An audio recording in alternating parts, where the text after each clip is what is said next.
நீங்கள் காணும் கனவில் அப்பம் அல்லது முறுக்கு சாப்பிடுவது போல் கண்டால், கனவு காண்பவருக்கு உடல்நலக் குறைவு ஏற்பட்டிருந்தால் அவர் மிக மிக எச்சரிக்கையுடன் இருக்க வேண்டும். ஏனென்றால் இந்த கனவை கண்டவர் கனவு கண்டபின் விழித்து எழுந்த பிறகு அவர் வாந்தி எடுப்பார் என்று சொன்னால் மரணம் சம்பவிக்க நேரிடும். ஆகையால் இப்படிப்பட்ட ஒரு கனவை கண்டவர் அவருக்கு உடல் நலம் சரியில்லை என்று சொன்னால் சற்று கூடுதல் கவனத்துடன் தன்னைத்தானே கவனித்துக் கொள்ள வேண்டும். இந்த கனவிற்கு கூடுதல் விளக்கம் கொடுக்க வேண்டும் என்று நினைக்கிறேன். ஏனென்றால் முறுக்கு அப்பம் சாப்பிடுவது போல் கனவு காண்பதில் எந்த தவறும் இல்லை. ஆனால் கனவு கண்டு விழித்து எழுந்த பின் ஒருவேளை அவர் வாந்தி எடுப்பார் என்று சொன்னால் அவருக்கு சிக்கல் ஏற்படும்.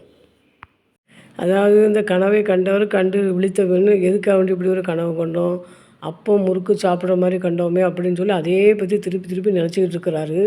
அந்த நேரத்தில் அவர் உடல்நலம் சரியில்லாமல் இருக்கிறாரு.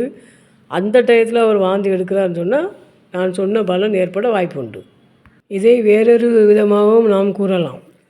நீங்கள் நல்லா தான் இருக்கீங்க, ஒரு பிரச்சனையும் இல்லை, இப்படி ஒரு கனவை பார்த்துட்டீங்க, அப்புறம் அதை பற்றி யோசிக்கிறீங்க. யோசித்த பிறகு அன்றைக்கி உங்களுக்கு ஒரு வேளை அப்பம் முறுக்கு சாப்பிடணும் அப்படின்னு ஒரு உணர்வு தோன்றலாம். அதனால் இதை வாங்கி நீங்கள் சாப்பிடக்கூட செய்யலாம்.